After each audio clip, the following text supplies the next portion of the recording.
Hey folks, it's Jim. Today I want to go over a lesson from 1987, which involved the US, Warren Buffett, uh, India, and a few other nations.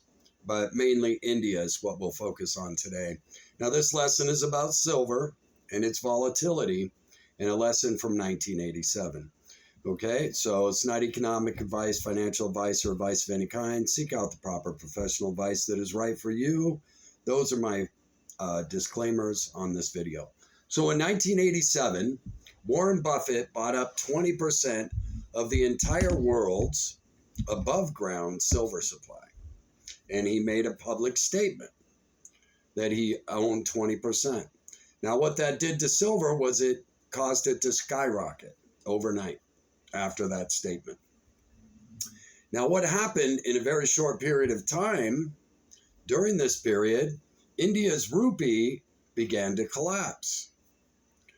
And as India's rupee began to collapse, the people saw an ability. So the rupee was cut in half. Silver almost doubled, or did double. The rupee was cut in half.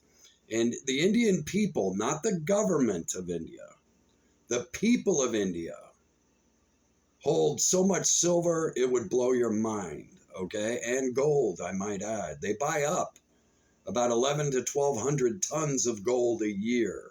Not the government of India, the people of India. So can you imagine how much silver they buy, okay? So, and this is because they've been through currency fluctuations. Now, when the rupee dropped, they saw an ability to sell their silver. Silver was at a high, rupee at a low.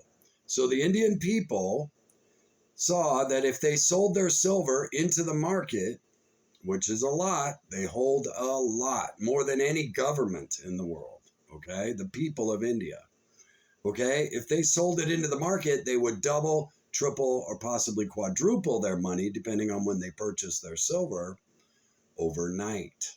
And that's exactly what they did. Tons of silver flooded the market, okay? From the people of India, not a government. This isn't a government. This is Warren Buffett, an investor, and the people of India caused this. So while many of you are looking at banks controlling the price of gold and silver, that may be true, okay, with shorts and things of that nature. But the reality of it is the most volatile times in the silver and gold market have come from situations like this, perfect storms. Now, my next video, and this was in 1987. Go look it up for yourself, okay?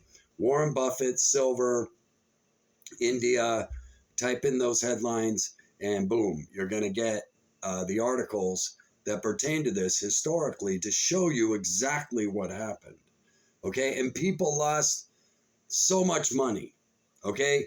All those who ran to the silver market when Buffett made his announcement got hammered. Only hours, days later, due to the Indian people flooding the market with silver, okay? So I want you to know and be aware of that. This is an uncontrollable factor no government or bank can control. And that is the fact that Chinese, and Hindu Indian people own massive amounts of gold and silver. And when their currencies tank, which seems to be happening around the world, especially in the BRICS bloc, pay attention to these currencies, okay? They're very smart. They know when to dump it, okay? And if they come under pressure and it's time to eat and how to feed the family because unemployment's high in these countries and their currency's on fire and going to nothing, not worth toilet paper, they will start dumping their gold and silver. And they are more powerful than any government. Okay, these people hold so much gold and silver. It would blow your mind at how much gold and silver is held by private citizens around the world. And the reason why they hold it is for times when their currency tanks and their governments have made big mistakes on an economic level globally, and they've been through it over and over and over again. So they know exactly what to do, when to do it, why to do it, and they profit immensely from it. The people, not their governments, the people profit. Okay?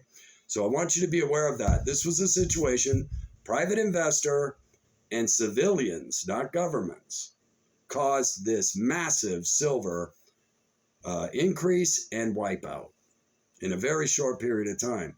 Had nothing to do with governments or banks, had everything to do with simple people and psychology. So I want you to be aware of that. This is a history lesson from 1987 involving Warren Buffett, the US, and India, the people of India. Okay? So go look it up for yourself. And the only reason why I'm doing this video is to understand how volatile these markets can be. And we're heading into a tumultuous period where currencies are going to come under severe pressure. And I want you to be aware of these lessons from history so you can, protect yourself and be wise during this time. There is always a time to buy and there is always a time to sell in everything. Okay.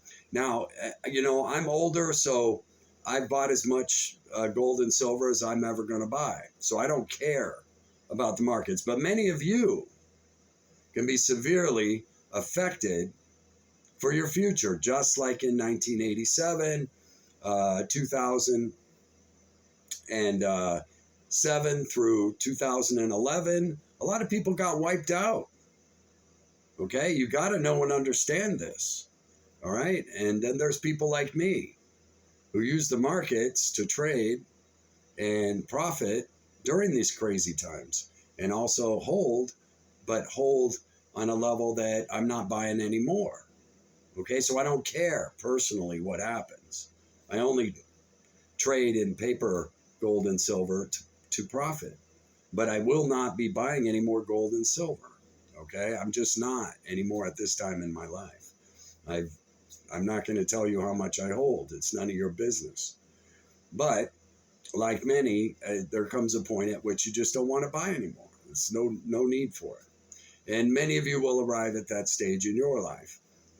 Until then, please be wise and learn from these lessons. I want you to study 1987 and how fragile these markets can be without any government intervention, without any government control, without any big bank being involved.